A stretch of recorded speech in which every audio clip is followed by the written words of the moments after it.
which is third in a series of books on the ANC topic. And so the way this will work is we will hear a few words from Susan to present where she's coming from, maybe up to 5 minutes, and then Shireen Hassim will give an initial review or comments, maybe up to 10 minutes, and then Susan would make some rebuttal, and then we would open it up to questions from other members of the audience. And to do that, we would ask you to put up your hand, which you will find in the reactions button at the bottom, so that we can keep track of who has a question to ask. So with that, I would turn it over to Susan for some initial comments.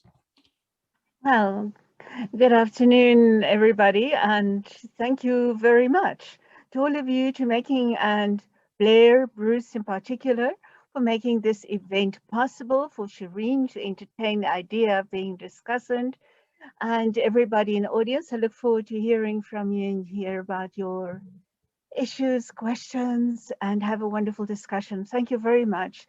So thanks, and it is indeed a privilege for me to share just a few impressions, a few opening remarks that I have, impressions on a topic at hand, and it's really shifting ground, shifting under one's feet. It's never a good time if one does a book like this on contemporary politics to call it a day, to say up to this point and not further. And that there were such points at first, and here my publisher, Wits University Press, they were very flexible, and together it was supposed to be finished at the time roughly when the COVID pandemic started and when lockdown started and politics went into some form of hibernation. And I realized that Wits University Press agreed with me that perhaps we prolong this period a bit. And so the book got extended through the early times of COVID, and where the lockdowns lightened and some semblance of politics returned, and then new forms of politics started shaping up as well. And then one starts on wondering, did I cover this? Did I imagine this? And so far, my impression is that the trends that I could outline that I saw taking shape in this period of early to mid Ramaphosa first term, and by this time it looks as if there may be a second term. We can discuss that in further details, but I got the sense that the trends were captured. But what were the main trends? Just in a few broad highlights. For me, the intrigue about writing on this topic is that we have this African National Congress in South Africa, of course, 109 years in existence, 27 years in power, and we see an ANC that often embarrasses itself, that is weakened in so many respects, yet it is an ANC that is firmly entrenched in power, and entrenched mostly by the liberation period and liberation. Can I say the liberation, just the authenticity and the realness of the kind of liberation that had to take place in South Africa, that the ANC became the carrier of. That kind of legitimacy is a very firm foundation of the ANC's power. That is to say the obvious. But the ANC also happens to be able to really renew that kind of hope that there is more of the fruits of liberation to come, that it will do better after a next election, after a next president has been installed. So the ANC has been regenerating that type of hope over and over again. And that is also embodied in the ANC's use of elections. The ANC has had and continues to have an uncanny ability to persuade the electorate that It is still firmly in charge of the liberation mission that it has, and that through elections there will be a better chance to get to a further point. It is very important that the ANC can become so embarrassed, self-embarrassed, discredited, dismissive of its own liberation credentials, that it could reach a tipping point. But so far, if we judge by electoral politics, obviously that tipping point has not been reached. The ANC, even if its power, the way I describe in this book, as porous, fragile, precarious, the opposition politics is even weaker in South Africa. And it's not just by chance. The ANC is very good at delegitimating opposition political parties and at reinforcing and consolidating its own power election after election. But this is also not the only way in which this happens through that electoral mode.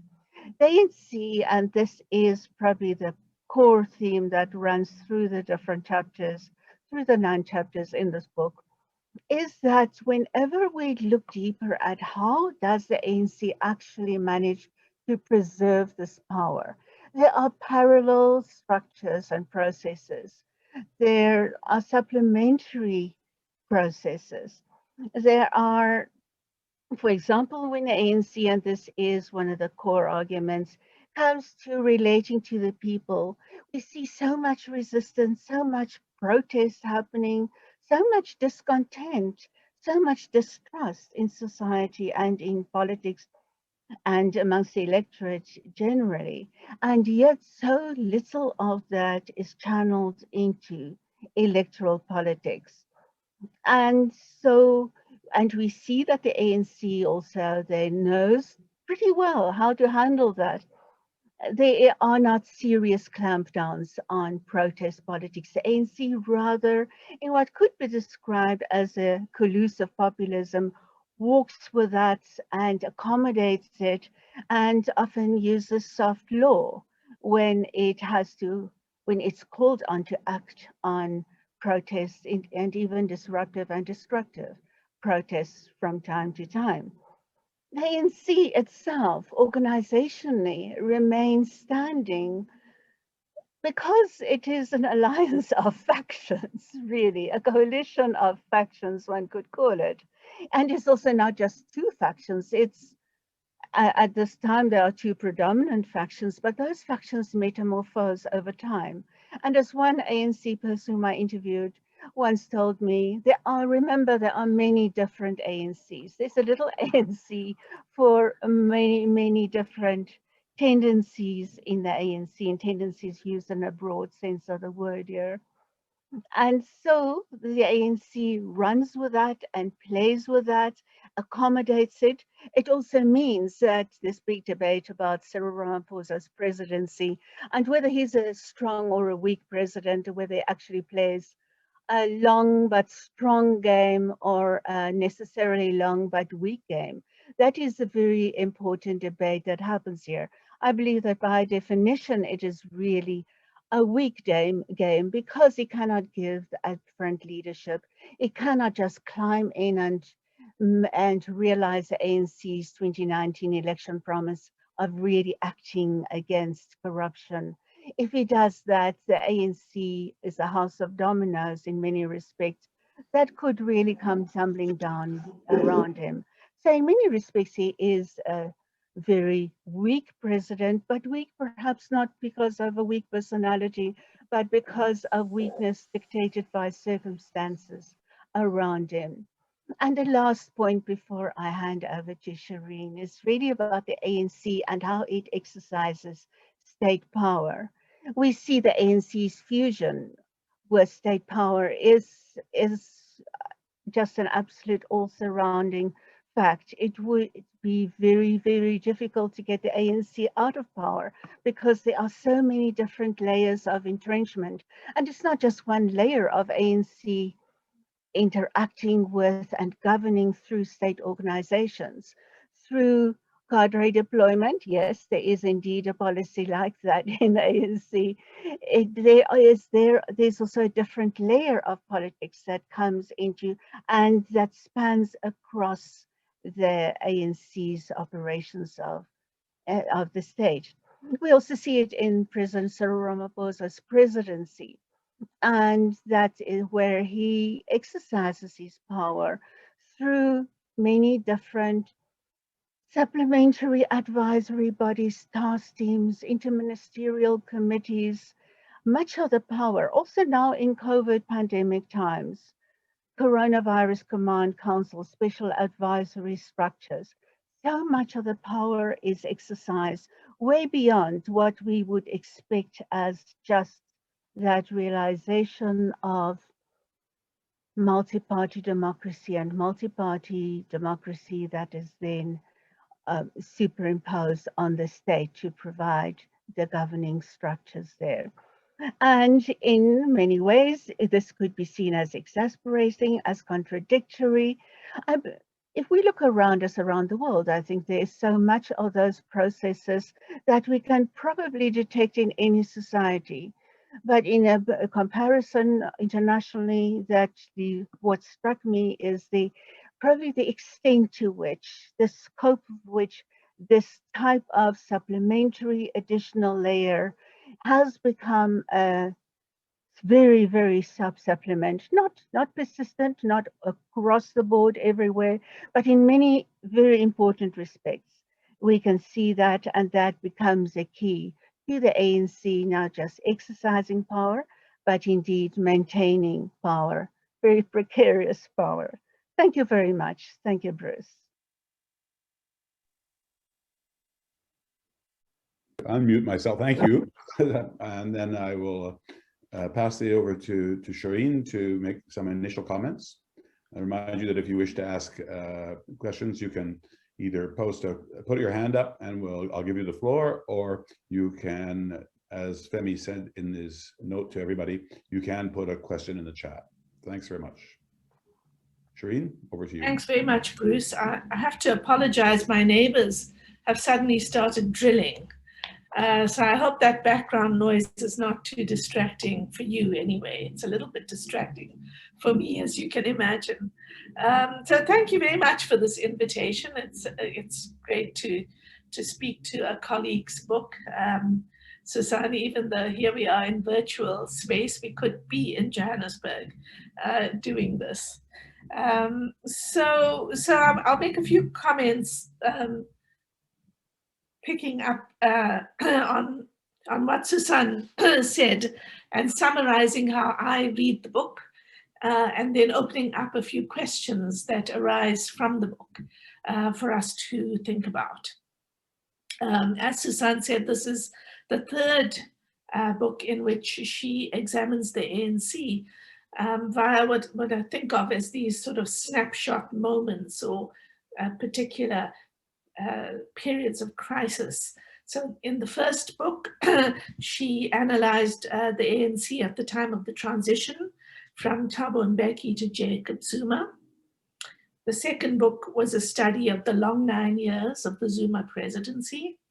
And this one takes up the story in the midst of the Ramaphosa presidency, which is another kind of shift. And I'll come to that later again. And these moments tell us something important. I mean, the most obvious is that for all the vaunted peaceful transition arguments that have been made about changes in power in South Africa, the ANC, as she shows, is continually in internal crisis, while at the same time projecting outward control. It's a sad truism, I guess, that the fate of South Africa is inextricable from the fate of its ruling party, and that any study of the ANC is simultaneously a study of the country more broadly, how power is distributed, how citizens mobilize, and what happens in those interactions between state and society. And that indeed is the question at the heart of the book. It's the question that puzzles all of us who live in South Africa, and even more, I think, all who observe South Africa. As you know, people keep asking me in Canada, how is it possible that a party that has so spectacularly failed to address the core problems in the country. In fact, a party that's responsible for exacerbating these problems nevertheless gets returned to power over and over again. And Booysen poses this question, I think, very well and lays out an explanation very well. And the weight, the heft of her argument rests on, on the party, on the ANC itself, rather than beginning from a different point of the political system as a whole. Again, that's a point I'll pick up on. So the question she asks is, how is dissent managed and compliance established? But she does also ask a set of questions external to the ANC. What happens when the formal representative system fails? Her argument is that politics becomes informalized, displaced into near permanent protests, that the protests are designed to extract resolutions to policy failures in sporadic and unsystematic ways, which she terms populist. And then she asks, and she's raised the question in her few words already, what happens when you have a multi-party democracy where opposition parties are in fact never able to dislodge the dominant party? Now, given that we have voting by proportional representation in the South African constitutional system, the leader of the governing party becomes the president. Right, so this contestation for ANC leadership does have a huge impact on the polity more broadly, and it makes complete sense that Booysen's trilogy is focused on the periods of these presidents. But it's also worth noting that it's not a presidential system. It is a party-based system, not a presidential system.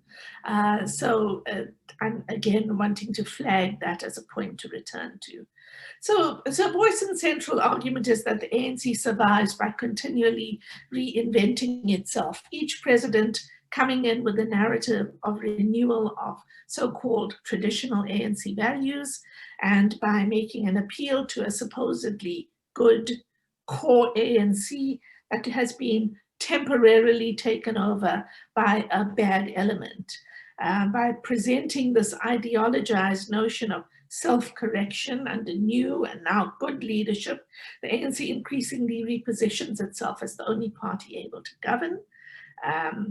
And then we have this, incredibly unique position is that we have a ruling party that regularly removes its own presidents so that it appears as though an opposition is constantly coming into power, right, with each election. And so while it is hemorrhaging votes with each election, returning from each election with diminished majorities, it nevertheless gets what she calls sequential second chances. Each new president claims to be both a unifier of both the party and society and a voice for the poor. In the process, and to some extent because of the factionalized fights, by the internalization of opposition, in other words, and sort of inward turning to the ANC, there's a process of accelerated decay in the country. And, anyone following the news, even just this week, will know that that South Africa is now a country in which, regardless of how rich you are, regular electricity and water supply is not guaranteed, where the health system is crumbling, and where, the report yesterday was of a young newlywed couple who were electrocuted because of the poor energy supply to their home. This is a serious life and death decay. She argues in this book, and she shows it very clearly, that policy making has become a dual or a parallel process. You have this ineffectual policy system at the formal level and an informalized populist policy making process, which is where real deals are made. The key words of her book, in addition to metamorphosis, fragile, porous, precarious, useful metaphors for the state of a party and a country that appears to be constantly on the verge of crisis. One of the great strengths of the many great strengths of the book is that it gives us highly detailed descriptions and tables showing party decline, voter decline, shares of the election over all 5 elections, gives us an accounting of protest actions and an instructive timeline of both ANC scandals and the court cases and commissions of inquiry, all these great informational touchstones, I think, for scholars and journalists and casual readers wanting to place where, to make sense of this complex situation. So, I want to jump off that excellent base and ask some larger questions that I think might be questions that other people have as well. And these are questions that I think for all scholars and not specifically a critique of Susan's book. In fact, they're questions opened up by her book. And the first of these is, how are we going to characterize the ANC? So within the typology of political parties, right? Where would we place the ANC? Is it an example of what Fanon spoke about, the post-colonial bourgeois party, the national bourgeoisie that takes over government but doesn't actually change anything in the society, in fact, becomes increasingly kleptocratic? Is it an ethnic party, as we see in many other parts of Africa? Is it a Duverger type of mass party? Or using the Coleman and Rosberg typology, is it a pragmatic pluralist party or a revolutionary centralist party? If it is becoming increasingly populist, as Booysen suggests, then what kind of populism is it? Is it a left populist party similar to those in Latin America? And I was intrigued by how often the Lula moment gets referred to. So I'm asking these not merely as an academic exercise, but because I think South Africa is often treated as exceptional, and the ANC is treated as sui generis. But as I'm sure many who are in this forum, Africanists, will be asking the question: what kind of an animal is this party? What can we compare it to? How? What does it tell us about the nature of political trends? What makes how is the South African case to be read in the context of other African countries, and I think specifically of other countries in the global South. There's been some work, for example, saying that the ANC is very much like the Congress Party in India, and so understanding in those ways offers a certain kind of comparative timeline for the survival of the party, right? So we might draw from these comparative lessons. And so I'd be curious to ask Susan, as the preeminent expert on the ANC, where she thinks we might place this ANC, or is it entirely an animal incomparable to any other? Mm-hmm. The second set of questions deals a little bit with perspective, right? So in this trilogy, in the 3 books, the party is the center of the analysis. The party, and then the party itself is seen through these presidencies. So it's periodized by the presidencies, and as you'll see when you read the book, that's incredibly helpful. Tells us something, it gives us a handle, a kind of a way of getting into very complex factional battles by seeing who emerges on top. And so you see each of these presidents as kind of embodying a certain faction winning a particular moment, right? Okay, so, but what if we shifted that perspective? What does that elide? Specifically with this book, Cyril Ramaphosa became president in 2017, but in fact he was he was in the ANC and the deputy president of the party before he became president.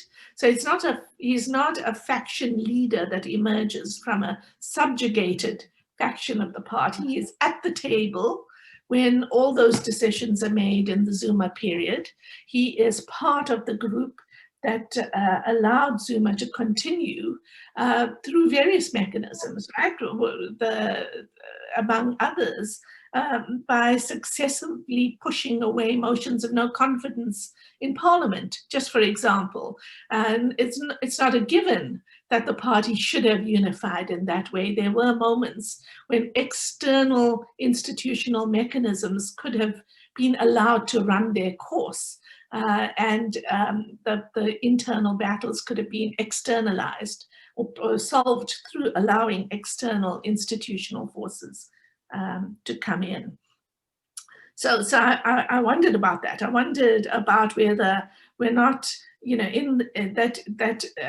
by centering the presidents, one exceptionalizes what is actually a typical feature of the party, and then takes our eye off the systemic issues, which for me are the issues of poverty, inequality, and class formation, and the role of the ANC in relation to those.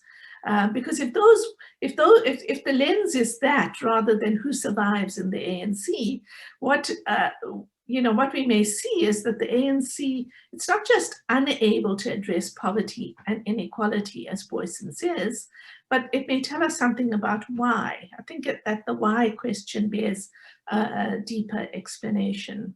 So it's true that the narratives of reinvention are an ideological mechanism that allows the ANC to externalize its failures to causes that are hard to disagree with, but then become almost mystical in their explanatory force. Apartheid and colonialism, I mean, who can disagree with that, right? But it never, the ANC's own agency then is never subjected to analysis. Why and when did it abandon its redistributive policies? Why, having jettisoned it, is it nevertheless able to pretend to be interested in redistribution? I find parts of the book that show how concessions are made in this ad hoc fashion in response to protests convincing, but I still want to know what a stronger explanatory frame might look like. I think to do that, we need to look at the ANC over a longer durée, even before 1994, to ask whether it was ever really committed to a redistributive or developmental vision. I wonder whether the Mbeki years were a kind of blip in the long history of the ANC, that had a technocratic, market-oriented developmental vision that never had serious traction among the constituencies of the ANC. So I'd be quite interested in what the programmatic positions are attached to these different factions. Is it simply looters versus Democrats, or is there a much more substantial contestation over, for example, economic policy at stake here? And what happened to the countervailing forces, the forces that are meant to act as loudspeakers for the poor?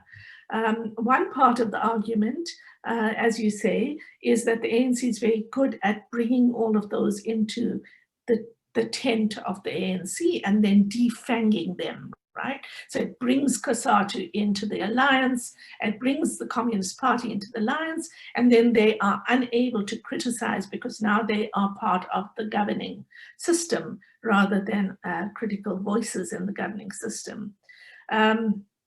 But there is a broader systemic change happening here. COSATU collapses, in fact, and not just because it's in government. It collapses because the economy changes. There's a shift in union membership, with mining declining as the central feature of the economy, with manufacturing and metals being destabilized by government policies, by the ANC's economic policies, and not simply by the ANC ensuring compliance, but in fact by the ANC excluding dissent from the party. right? So the kicking out of NUMSA was a way of kicking out a left voice from COSATU and ultimately from the ANC tent.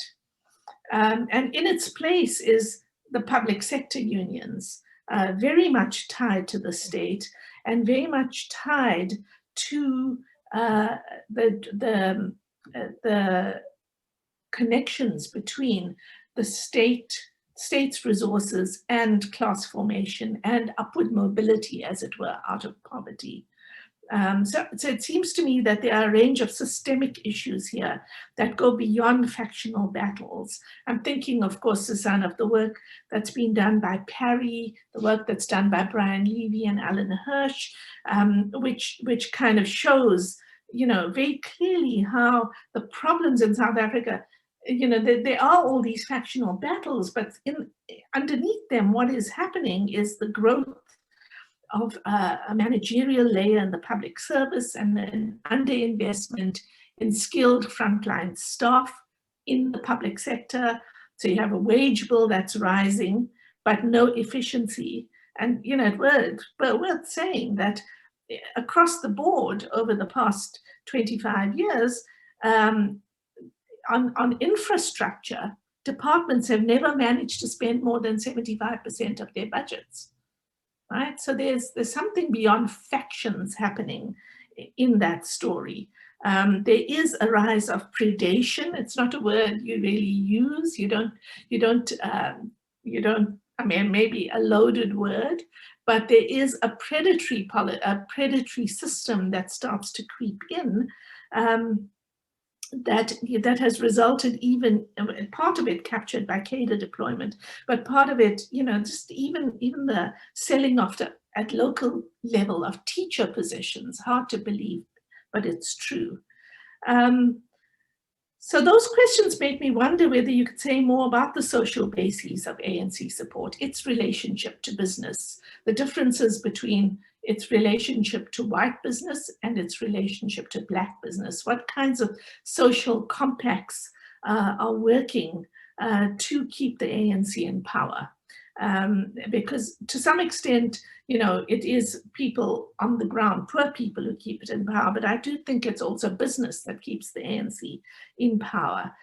What do you say about the compact between white business, for example, which was happy to cede political power to the ANC if it would only be allowed to continue in the marketplace, if rule of law in a way were kept intact, and in return offered Black economic empowerment as a mechanism that, I think everyone will agree, has led to asset stripping, has led to the rise of a kind of elite around the ANC that needs to use the party as the basis for economic enrichment, for all kinds of, so not simply, this is beyond corruption, right? This is beyond simply crooked deals, but this outsourcing at all levels of a service delivery has created, through public-private partnerships, has really created a mechanism for inflating the price of tenders while delivering nothing to poor people. Okay, and then the two last questions. One is, that I'd say your book has made me think about a lot more clearly. Why doesn't the virtuous cycle of representation work? Why isn't it the case that the ANC, gets forced to deliver better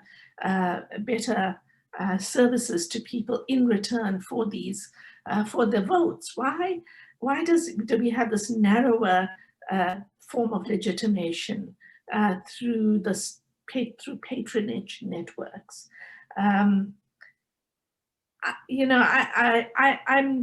curious about how the ANC as electoral machine works. Which is who, when you say the ANC stabilizes at each election, pulls together, who in the ANC, and and why? What happens? Why is that not factionalized, right? Something happens in an electoral moment that pulls a party machine into high gear to survive. Why did Ramaphosa not threaten, and all the people inside the ANC, the so-called good people, why did they never threaten to exit the ANC? Why didn't they leave and start a different party? Of course, there was the failed example of COPE, but you might say that the EFF actually was a decisive break. It was a really important moment when a part of the ANC left, and that Zuma's power would not have been broken had the EFF not exited and performatively escalated the question of the sort of clash between the wealth of the party associates at the top and poor people at the bottom, right? However much we might disagree, with the EFF's undemocratic mechanisms, it kind of was a rupture moment. And I'd be interested to know what you think of that rupture.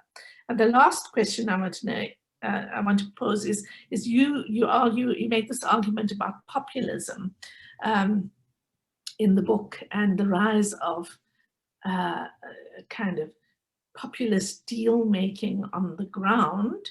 And I wanted you to say a little more about what work the term populism is doing here, and perhaps to say a little more about whether you think the civil society organizations that are taking government to court to meet obligations. You have a broad tent of the populists. They include civil society organizations, they include spontaneous protests, they include organized protests. And I'm wondering how all of that ties into populism, what you would say about the rise of a kind of new political entrepreneurship around racialized discourses, the ways in which the ANC, faced with rising racialized mobilization in politics, both plays on it using ethno-populist rhetoric on the one hand, but at the same time trying to put forward some idea of non-racialism that it stands for. I said that was the last point, but can I just make one more point, Bruce? And on this point, I think I perhaps disagree with you, Susan. You talk about this soft game that the ANC plays with protesters, that it looks away from protest rather than arresting leaders or finding leaders to hold accountable. But in fact, I think the past decade has really been characterized by extreme forms of state violence and its preparedness to use state violence, to use the means of violence against protesters. We saw it in Fees Must Fall. We see it all the time inside the ANC. Dissenters are killed in many parts of the country. These are violent battles for power and position inside the ANC. And we see it in relation to what get termed as ultra-left movements, such as Abashlali. So I think violence is a mechanism by which the ANC retains control. That is how it ensures compliance. That is how it raises the stakes for anyone challenging at local level, especially because, so often invisibilized because the media don't pick up on it.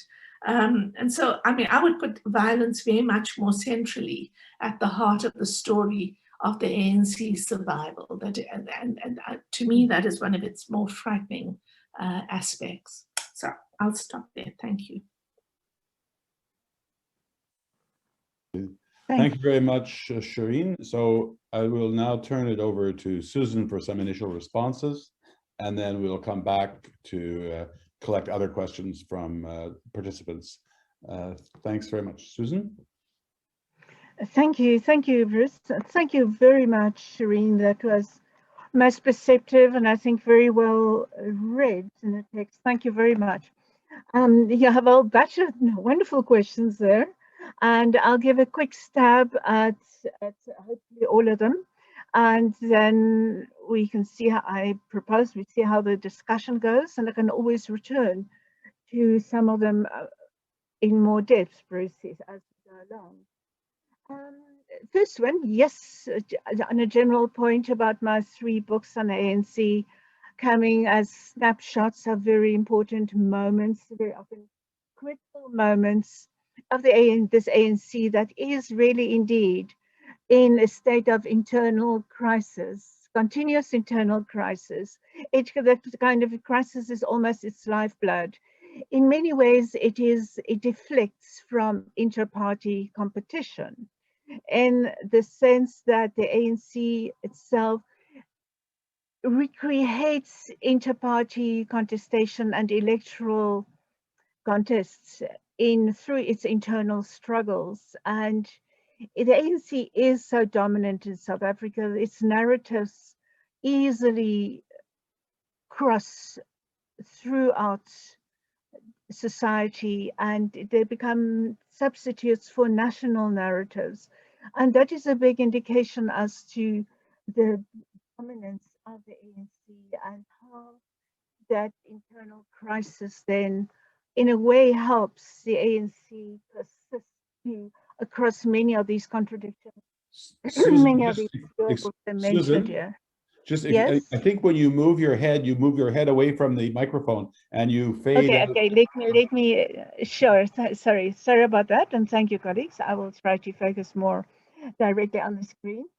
So yes, and this brings us to the point of what kind of political party the ANC really is.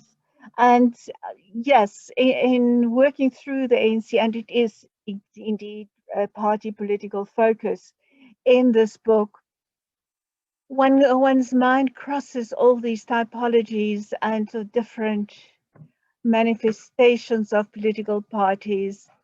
And it is really a cheap way out. But Shireen, your observation was not cheap. Um, but when you use the wonderful word of incomparable animal, incomparable perhaps in not as an, or let me say yes, as overall party political being, but in that it crosses all these moments.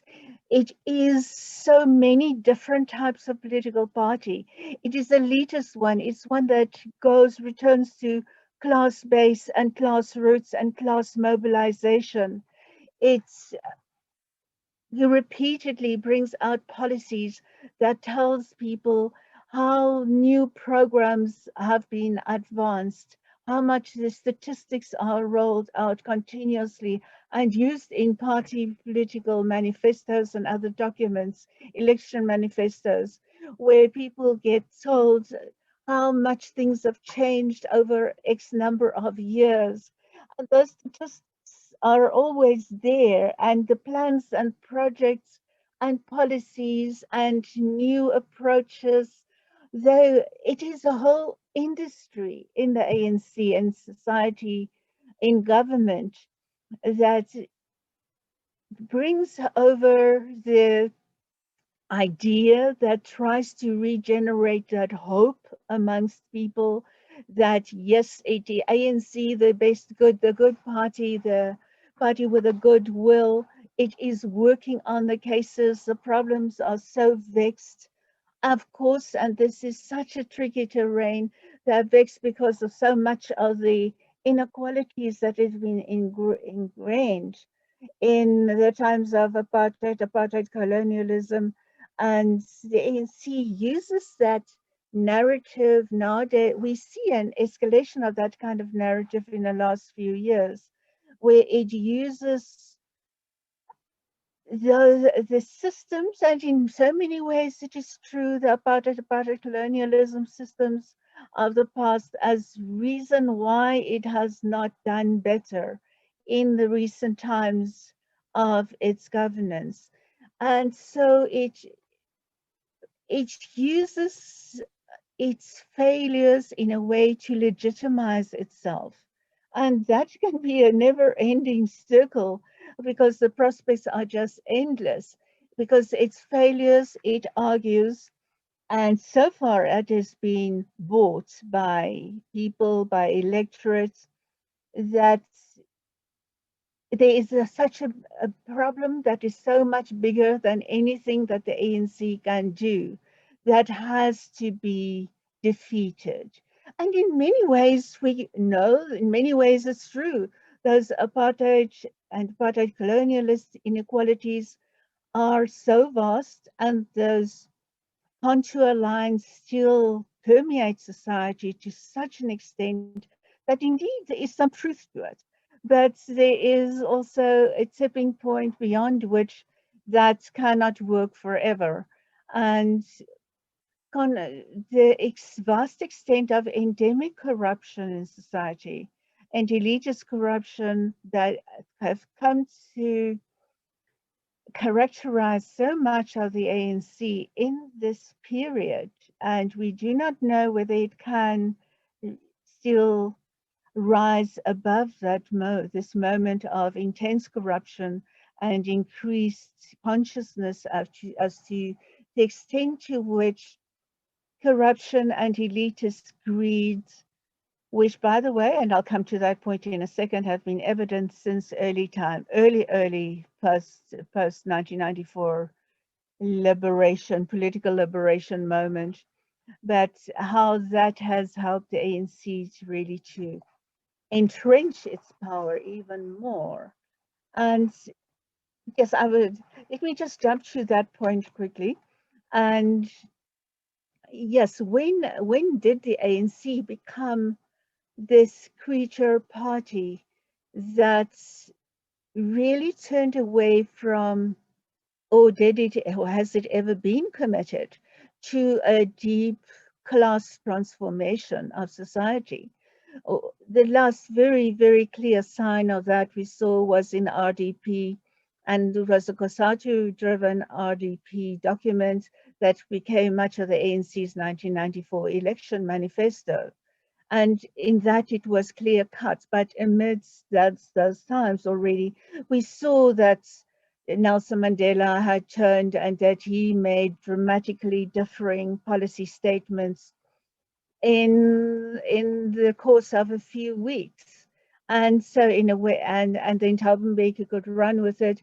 Zuma, when he took over, his Thabo Mbeki's failures and more elitist orientations on that, some of it's about public perception, some real, to use it as a reason why it's necessary to overthrow, in a sense of internal elections, Thabo Mbeki, and reconnect with the people and bring more radicalism into the ANC. And by the way, it was already the case when Thabo Mbeki took over from Nelson Mandela. Then the debates were rife as to the compromise of the negotiated transition that went too far. And then there was a common assumption for a while that Thabo Mbeki would bring in that missing Black economic empowerment and class transformation that had been missing in the Nelson Mandela years. And each president had brought more of that, except Ramaphosa. By that time, the dynamic and the debates had changed.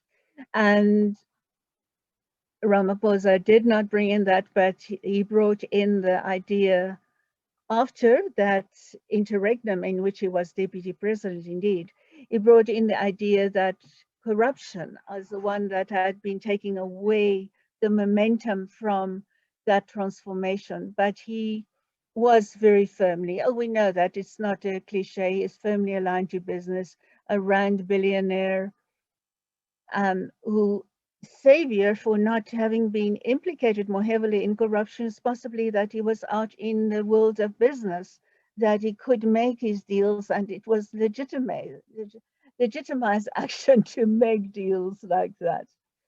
Or not like that, deals that are not necessarily seen as corrupt in the business world. And he is firmly entrenched in those business communities. But so are his adversaries, and so is Zuma his adversary, entrenched and so closely aligned with much of business, and business that had been overlapping increasingly with the state in the many corrupt and money laundering ways that it's become the second national language in South Africa. Everybody understands how those now, increasing also how that has been happening. And yes, Cyril Ramaphosa indeed was from Mangaung when he became the coincidental deputy president when Kgalema Motlanthe wouldn't pair up with the Zumas to form that campaign duo. And Ramaphosa went in there, and that raises so many questions because until the Nasrec ANC elective conference came into sight, Ramaphosa was silent in there, indeed. And the question arises there, could and should he have done, on ethical ground, he should absolutely have done more all the way. But then had he done more, he would probably not have made it, sadly, as into the presidency of the ANC and South Africa. So it was a Faustian pact that he concluded there, and that and that automatically, excuse me, that will haunt him for a very long time to come. That extent of complicity there. Good. I'm skipping quite a few issues here. Let me just come to the one of protest and populism. And yes, the type of populism that I see and which I describe in this book is one that also changes colors and changes identity in so many over different fronts, across different communities, and from one week to the next.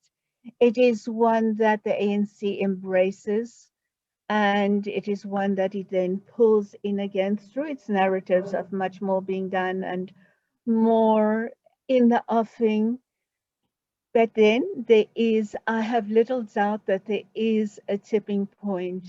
We do not know the exact time when that could be, but when that hope and that eternal hope that's being held out that more is being done and the ANC is just working on it, needing more time, that is not going to happen, and that is not going to last forever. And then the ANC then uses this also to hold the party together, because the ANC, Shireen, you referred to COPE and to EFF, the ANC has splits more easily in times when it could still be guaranteed of having an outright majority come in the next election, irrespective of that split having taken place. And that it managed when it's subjected COPE, and the ANC out-organized, out-maneuvered COPE, and ANC still had its hands on the levers of state resources. Contracts ended for people who had been going over to COPE, and they, quite a few of them, for business reasons, big names in there, returned to the ANC, and some with very rapid speed when it became clear that those taps were being turned off. The EFF was potentially more of a rapid, immediate break, a rupture there, but it did not really work out that well. It still holds power over a certain and an important young constituency, but the EFF now is not growing at any pace where it even has a chance of catching up with the Democratic Alliance as continuously the second biggest political party here. So it was a rupture in that it captured through the vehicle of the ANC Youth League the radical in economic policy, and that could have been a big moment, but so far it has not turned out to be, and to some extent also because the EFF has not kept its own hands clean in the process. And that momentum for more radical policy has not really returned to within the ANC. And that is really disconcerting, that there is no serious and credible political agency that can carry forward that more radical policy debate. The ANC refers so often to the radical and claims to be radical in so many respects of its own policy, and yet it is not there. And the so-called radical economic transformation faction within ANC, that became their catchword and their identity when they became threatened by the arm of the law reaching them and cutting short their period of eating from the honeypots of the national fiscus. And so that is, I think that is a very important point, that momentum of the ANC and radicalism within the ANC, that's for the current moment, I do not see that being manifested very strongly unless it comes out of a cycle of youth mobilization. Fees must fall almost brought that type of moment, but that I believe has passed as well. The opportunities for policy renewal and radicalization to bring more equity and delivery transformation, fundamental grassroots transformation, that didn't come with that moment either. And so, and I do not see in the current conjuncture that a phase of strong, powerful youth mobilization to capture that space. Although that is a period, there's given the statistics, young people in some categories over 70% unemployed, not hoping to find any employment. So that is definitely a time bomb that is just simply bound to develop further. And to just to quickly capture a few comments on Shireen's last point about violence, and violence being a very strong element in the ANC's, may I call it, repertoire to retain power. Yes, Shireen, I can see why you argue that. I see that, yes, haven't we all seen it so strongly in Marikana and in Abahlali and people dying, but it is not, and I think I'm right in that if I say it's not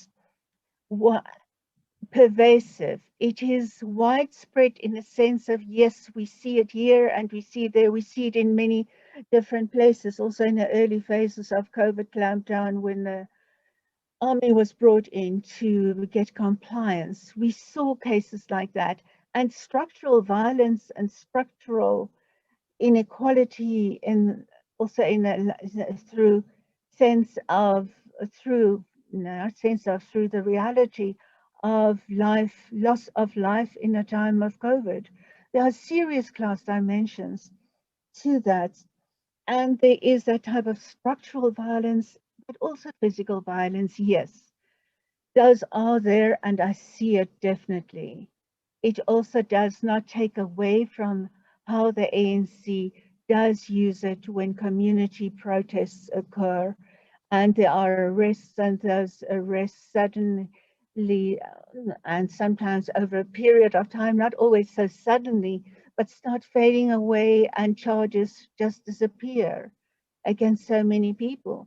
We see that in xenophobic violence. There is soft handling across, that is quite widespread across society, of people who have looted and who have also perpetrated personal violence against people who are sometimes just seen or either are or sometimes just seen as coming from different nationalities, and even if they are entrenched in South African society. There is very often, when there's looting of shops, that charges do not happen, they disappear. And it's if the ANC really is acutely aware of that liberation deficit, aware that it has not been able to deliver, and that there are limited prospects in foreseeable future for it to deliver more widely and bring more equity and opportunities, rightful opportunities to broader parts of society. And that is definitely where I also see that great tolerance of protest and whatever goes with it in society. Thank you very much. I shall not take more time for now. Thank you very much, Bruce. Thank you, Susan. I would invite anybody who would like to take the floor to put up their hand. I'm going to use two questions that we got from the chat. One of them, in fact, anticipated a question that occurred to me, not that I claim to know much about political science or not that much about South Africa, but it really hits almost exactly the point that I heard. So these are both from Gaston Barbin. So the first one is something, when you talked about the integration of the ANC in terms of the levels of the state and everything, maybe this is a Canadian perspective paying attention to federalism, but even I'm aware that in Western Cape, the ANC is not in power, the DA is there and seems reasonably entrenched. So I was wondering, how does that work when one part of the federation is thoroughly linked to a party that's not the ANC in terms of the national level? And indeed, Gaston's question actually has two questions about that. Was what aspects of that, to what extent does the weakness in Western Cape make the Western Cape a possible beachhead for a future challenge to the ANC's overall governance of the country, or will there continue to be this sort of differential behavior across the regions? And then on a broader connection to that, is there an issue on terms of regionalism and in terms of the ANC holding the country together? Is that an issue? His second question is on the links between the ANC and its historical links with socialist countries or formerly socialist countries like Russia, China, and Cuba. And to what extent does this likely to continue to be a matter of importance to the ANC leadership and the way it conducts its foreign policy? So on those two questions, while anybody who would like to either push new written questions or put their hand up to take the floor. Back to you, Susan. Thank you, Bruce, and thank you, colleagues, for those questions. The Western Cape, yes, that is the eternal bane of the ANC, and it really feels that passionately, that it has not been captured, at least not on a permanent basis. The Western Cape, we know that the ANC did manage at one stage to late 1990s, 2000, around there, to get control of the Western Cape, but that was by the dubious means, if I may call it dubious, of an alliance and coalition with the old National Party. And floor crossing was still permitted in South Africa at that stage. It had been, as the constitution was changed subsequently to take that out, to make it illegal to cross the floor, and the ANC did not retain its hold on that province. At that stage, it was a big thing. It felt its circle of liberation after it also rose to power in KwaZulu-Natal, where the IFP in original post-1994 times also had a majority there, but the ANC generally in the next decade, until Jacob Zuma finally helped bring that circle in KwaZulu-Natal, the ANC consolidated its power there, and now it is confirmed power in charge KwaZulu-Natal. the Western Cape didn't work that way, and after that, after the old National Party and their representatives in that provincial legislature in Western Cape, after that party disintegrated there, the ANC did not hang on to power there.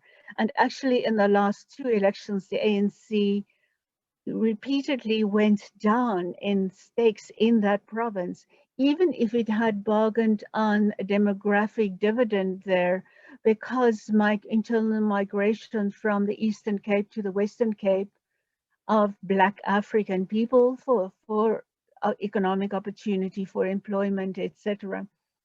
And that has been changing the demographic dynamic in that province. But even that has not assured that the ANC could could muster stronger performances over time in that province. So it has, and it is recognized broadly that the ANC has been going backward in the Western Cape instead of moving forward because of factionalism, poor organization, just not bringing in the electorate in election campaigns. And so but simultaneously, the DA has not been growing in recent times. It has been moving backward. We saw that it did not in 2019. Those elections at provincial level, it did not sustain previous levels of gains. So it is not that beachhead setting out a new demonstrating. The DA really wanted to demonstrate that yes, they have been in government, they govern better. The Western Cape performs very strong economically, but the DA has not so far, at least not across the last two elections, sustained the earlier gains.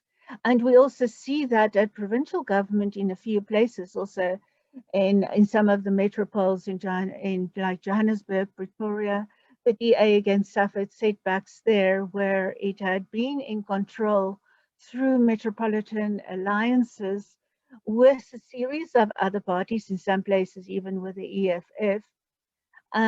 But the power has been reverted after the EFF changed sides and then went with the ANC. So the DA's advances there, where they wanted to show that they are able to govern and bring in very strong performances in those places and use those performances then as a beachhead to gain more and more power. That power approach has not been working for the DA. In terms of just Russia, China, Cuba, yes, the connections, the ANC's varied between Russia and China, yes, but Cuba, a very strong connection there, even if the era of the Castros has passed in Cuba. They retain very strong emotive mobilization bonds with those countries. Thank you.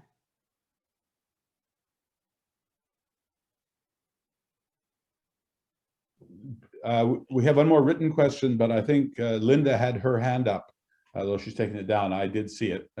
So if Linda would like to go ahead and ask her question, then we'll come back to additional written questions. Linda, over to you. Unmute yourself.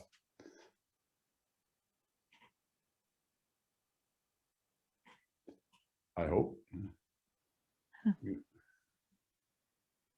Yeah, there we are. Okay. I have a question for Shireen as well as for Susan. It's about this week's decision by Cyril Ramaphosa to allow independent power production, 100 megawatts, when in the past there's been concern to keep it significantly lower, and it's been interpreted in the press very much as a defeat temporarily or more so for Gwede Mantashe.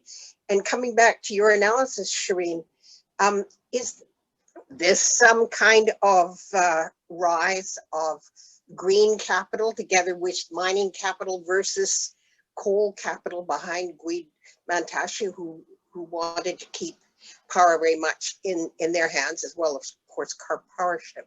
And what are the implications for the ANC of that shift? Because it's, I think, a fairly significant moment.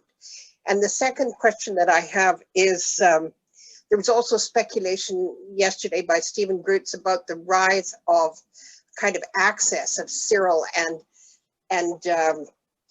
Halima Motlanthe, and maybe along with that, Pravin Gordhan with this decision on South African Airways. Is there a new core in the ANC, core leadership emerging?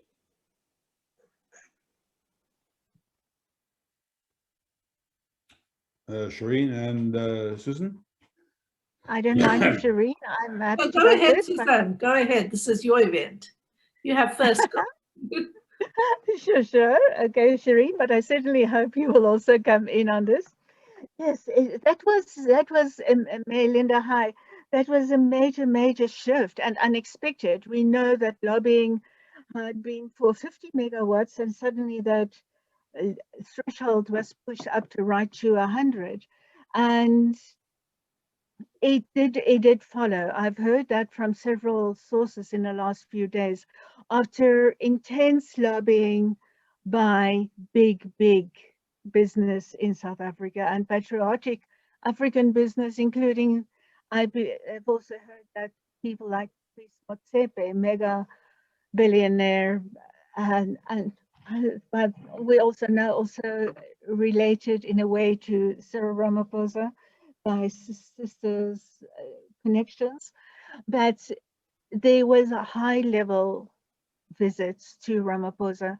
Also, it's in a context of Eskom and the current power failures. And by miracle, I still have sit here with electricity going, and there's been a convergence of electricity failures, anti-COVID vaccinations not rolling out sufficiently, serious stress on health systems, hospitals running without not just water in some cases in recent weeks, but without electricity on top of that.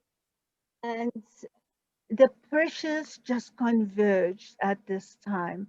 And Ramaphosa also on his way to a major international leader convention, felt, I think, both the pressure to show that he can rise and he can deliver more, and that there are actually plans to get South Africa out of this quagmire that is called Eskom. The pressures have been there, and with levels of accountability in South Africa so much higher, and the scope for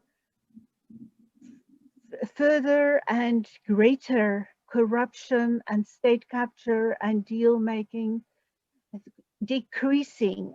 I think Ramaphosa wanted to make this major gesture, and he had to give hope. It was Ramaphosa's way to show that he can actually govern, and he can rise over his ministers, can prevail over them, because Gwede Mantashe's clinging to 5 megawatts, not even want to raise the levels of production by outside agencies to 10 megawatts, that truly became embarrassing when it persevered.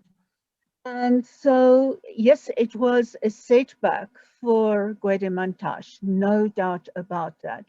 But I agree with some other people who've also been arguing that, I mean, it probably doesn't mean the end of Mantashe's political career, because he is a stalwart of intra-ANC strength for Ramaphosa. Ramaphosa has really been relying on him to mobilize, to turn around, to swing in difficult constituencies for Ramaphosa. So he will probably retain his position. There's much speculation as whether a cabinet reshuffle could and should be following. It should probably, it should definitely, but whether it could and whether it will is another matter. And in this game, Gwede Mantashe is even likely to retain his position, despite this kind of embarrassing moment, despite he has denied, but despite allegations that he and his wife, he or his wife also have important vested interest in power generation and in not raising that level of independent power production. So, and I'll jump to the other part of Linda's question, whether we see a new, and I say, set of core leaders of the ANC rising out of this. And you mentioned Kgalema Motlanthe, and in that range as well. We have recently seen that Kgalema Motlanthe has been given a few very important intra-ANC peacemaking roles, but I doubt whether he will be coming back into power, into any significant executive power position. I think his sense is that he's been there, he's done it, and he's retired from that. We've also seen, of course, in recent weeks and months that Thabo Mbeki has also been making much stronger stance. These are cases of ANC veterans, of Cyril Ramaphosa really believing that he needs the voices of credible veterans. They are more or less credible, or more credible than some others, that their voices are needed to come and prop up Ramaphosa's position in the ANC. So in that way, we see a stronger re-emergence of some of those stalwarts with credible voices. But right at the heart of the ANC, and that's what we call the top six officials of the ANC, the scope there is wide open. Until recently, it was not so certain that Ramaphosa could make it into a second term. By now, if Ramaphosa can stay out of more serious trouble than being beholden to white monopoly capital and very much to black capital as well, very, very much any form of capital, he's part of that set. That if Ramaphosa can maintain himself on a clean slate and even keel there, he could survive into running very strongly for a second term. Also because those ones around him do not stand strongly in the top six. Mantashe is probably surviving, staying in there. Magashule is on the verge of being he is being charged in court already, and the ANC is he's fighting it in court, also on this current day today. But the ANC and Ramaphosa people will probably, and now I try to read the law while I'm not a lawyer, but will probably prevail on that one. And Zweli Mkhize, who has been KwaZulu-Natal's province's great hope for getting a person back in the top six, and probably even had been hoping, or still hoping, that he could come in and be a presidential or a deputy presidential candidate. But he's currently tainted. But we see also that his own supporters in KwaZulu-Natal province are defending him. And that also tells a lot about the type of ANC that we have at this time, and why I used the analogy of dominoes in earlier remarks. It is so corruption or some form of mismanagement of public funds, and some level of complicity, some level of knowledge in that is so pervasive that there is almost not a clean ANC to run with, that it is very hard at this stage to imagine who the other top contenders will be. Although Paul Mashatile is still in there, besides him having been in his past called out as part of the Gauteng Mafia or the Alexandra Mafia for all kinds of business deals and power deals in there. He still remains standing relatively well. And at Nasrec, the ANC's previous elected conference, of course, that is where his power deal with Didi Mabuza, deputy president of the ANC and the country, but very much tainted and implicated in many ways. and not with a power base in Mpumalanga province, where he had previously stood very strongly. Without that in place, the top six, and should Ramaphosa run for a second term as ANC president, that it's not clear who will be on his slate, who stands strong enough to be on his slate, because there are so many allegations of corruption, so many different types and phases, and some in the states, some in government, some in ANC, disciplinary and accountability processes running. So that field is open at this stage. There is much flexibility. Thank you. Thanks, Susan. Shireen, you had a question.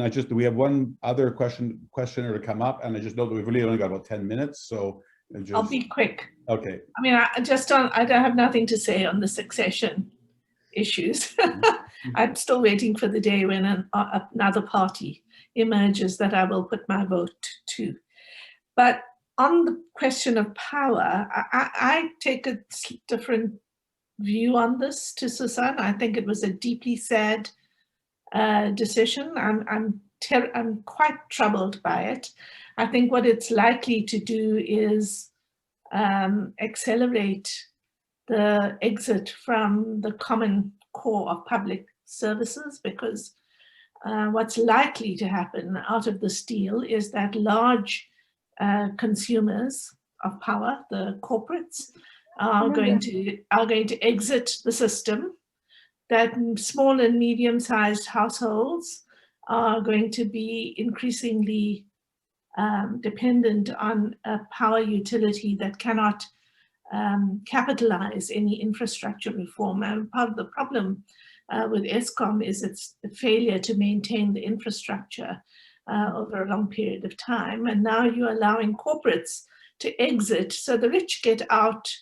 The upper middle class will buy generators and inverters, which they're already doing. And the public grid is left to fend for itself with declining investment, maybe requiring bailouts by the state on an ongoing basis. It seems to me, from looking at the country as a whole, this is not green capitalism. It's something else, and I'm even prepared to put up with a little bit of green capitalism, Linda. It's not my preferred way of managing public resources. I do think water, electricity, housing, I think these are shelter, education. These are things we need a public compact on, rather than these deals that will ultimately benefit large corporations and leave the rest of us to fend for ourselves. Thanks, Shireen. Just as a small Africa study group advertisement, although I'm actually leaving the chair of it at the end of this week, at the end of this month, but I'll still be involved, is we're hoping to do something on electricity in Africa and some of the challenges of it, some of which are, of course, reflected in the comments around Eskom, which I first heard about when I was on the board of the African Development Bank 15 years ago.